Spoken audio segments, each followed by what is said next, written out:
কাছাৰত পুনৰ সংঘটিত হ'ল এনকাউণ্টাৰৰ ঘটনা। এই মুহূৰ্তত অসম ৰিপৰ্টৰ দৰ্শকসকলক দিবলৈ লৈছোঁ এক বিগ ব্ৰেকিং নিউজ। কাছাৰত পুনৰ সংঘটিত হ'ল এনকাউণ্টাৰৰ ঘটনা। আৰক্ষীৰ গুলীত আহত জমিৰ উদ্দিন নামৰ এক ধৰ্ষণকাৰী। ভৰিত গুলীবিদ্ধ হৈ সংকটজনক অৱস্থাত SMCHত ভৰ্তি ধৰ্ষণকাৰী জমিৰ উদ্দিন।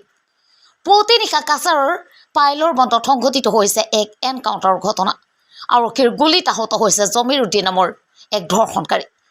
আৰক্ষীক আক্ৰমণ কৰি পলাই যোৱাৰ সময়ত গুলীবিদ্ধ হয় ধৰ্ষণকাৰী জমিৰ উদ্দিন। গুলীবিদ্ধ জমিৰৰ ঘৰ কাছাৰৰ শ্ৰীকোনা আলমবাগত। কাছাৰৰ লক্ষীপুৰৰ এগৰাকী বোৱাৰীক অপহৰণ কৰি লৈ গৈ ধৰ্ষণৰ চেষ্টা চলাইছিল গুলীবিদ্ধ জমিৰ উদ্দিনে।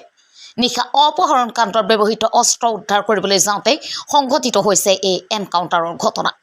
কাছাৰৰ আৰক্ষী অধীক্ষকে জানিবলৈ দিয়া মতে যোৱা 16 তাৰিখৰ পুৱা কাছাৰৰ লক্ষীপুৰ শিৱসাগৰৰ পৰা এগৰাকী বোৱাৰীক অপহৰণ কৰা হৈছে। মাত্ৰ ভ্ৰমণত যোৱা বোৱাৰীগৰাকীক 4 দুৰ্বৃত্তই এখন বাহনেৰে অপহৰণ কৰি লৈ গৈছিল। অপহৰণ কৰি লৈ গৈ বোৱাৰীগৰাকীক ধৰ্ষণৰ চেষ্টা চলাই 4 অপহৰণকাৰী দুৰ্বৃত্ত।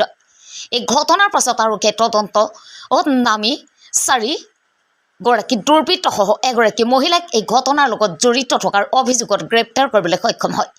যোৱা নিশা এই ঘটনাৰ মূল অভিযুক্ত জমিৰ উদ্দিন নামৰ যুৱকজনক আৰক্ষীয়ে লগত লৈ অপহৰণ কাণ্ডত ব্যৱহৃত অস্ত্ৰ উদ্ধাৰ কৰাৰ বাবে কাছাৰৰ পাইলৰ বন্দৰ অঞ্চললৈ লৈ যায় আৰু তাতে যোৱাৰ পাছত মূল অভিযুক্ত জমিৰ উদ্দিনে এগৰাকী আৰক্ষী জোৱানক আক্ৰমণ কৰি পলাই যোৱাৰ চেষ্টা কৰে আৰু তেতিয়াই তেওঁক ৰখাৰ বাবে আৰক্ষীয়ে তেওঁক লক্ষ্য কৰি দুজাই গুলী চালনা কৰে আৰু আৰক্ষীৰ এই গুলীত গুলীবিদ্ধ হৈ মাটি লুটি খাই পৰে ধৰ্ষণকাৰী জমিৰ উদ্দিন।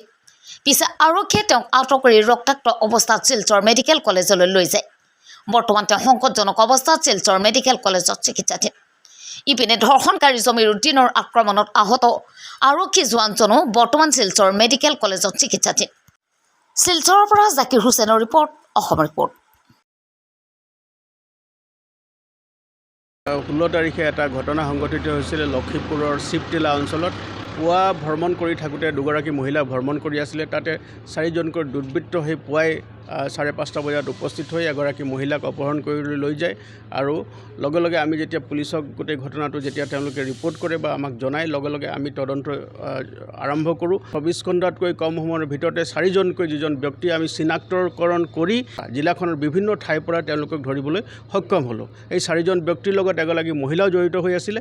সেই মহিলাগৰাকীকো আমি ধৰিবলৈ সক্ষম হ'লোঁ। বাকী ভিক্টিম মহিলা তাইৰ জবানবন্দীও লোৱা হ'ল। এইটো দেখা গ'ল যে তাইক অপহৰণ কৰি তেওঁক ধৰ্ষণৰ চেষ্টা কৰা হৈছে আৰু সেইমতে ইয়াৰ মূল অভিযুক্ত জমিৰ উদ্দিন বৰভূঞা, তেওঁ ঘৰ হ'ল আলমবাগ পাৰ্ট 2 আৰু ইয়াৰ পৰা গৈ তেওঁ শিৱটিলা লক্ষীপুৰ অঞ্চলৰ পৰা সেই মহিলাগৰাকীক অপহৰণ কৰিছিলে। তাক যি ভিক্টিমগৰাকীয়ে ইতিমধ্যে চিনাক্তকৰণো কৰিছে।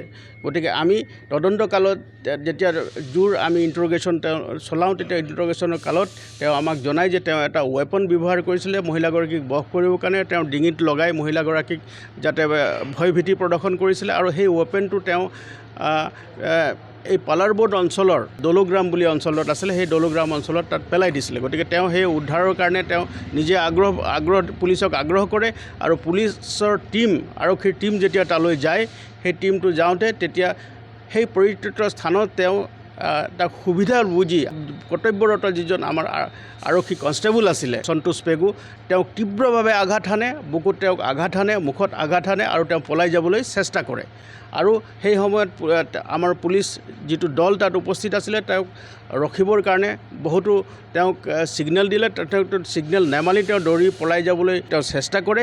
সেই কালত তেওঁক ধৰিবৰ কাৰণে পুলিচে তেওঁ এটা কণ্ট্ৰল ফায়াৰিং কৰে আৰু দুজাই কণ্ট্ৰল ফায়াৰিং কৰাৰ ফলত এটা গুলি তেওঁ ভৰিত লাগে আৰু তেওঁ আঘাতপ্ৰাপ্ত হৈ বৰ্তমান চিকিৎসাধীন হৈ আছে। কনষ্টেবল যিজন অন ডিউটি কনষ্টেবল আছিলে, তেওঁ যেতিয়া বৰ্তমান চিকিৎসাধীন হৈ আছে আৰু গুলীবিদ্ধ অৱস্থাত জমিৰ উদ্দিন বৰভূঞা নামৰ যিজন মূল অভিযুক্ত, তেওঁ ধৰ্ষণকাৰীও হয় আৰু তেওঁক এজন অপহৰণকাৰীও হয়। গতিকে তেওঁক আৰু বৰ্তমান যেতিয়া অনুসন্ধান কালত দেখা গৈছে যে গোটেই সামগ্ৰিকভাৱে গোটেই জিলাখনতে তেওঁ এটা গৰু চোৰৰ চৰ্দাৰ নিচিনাও তেওঁ আছিলে, কাম কৰি আছিলে।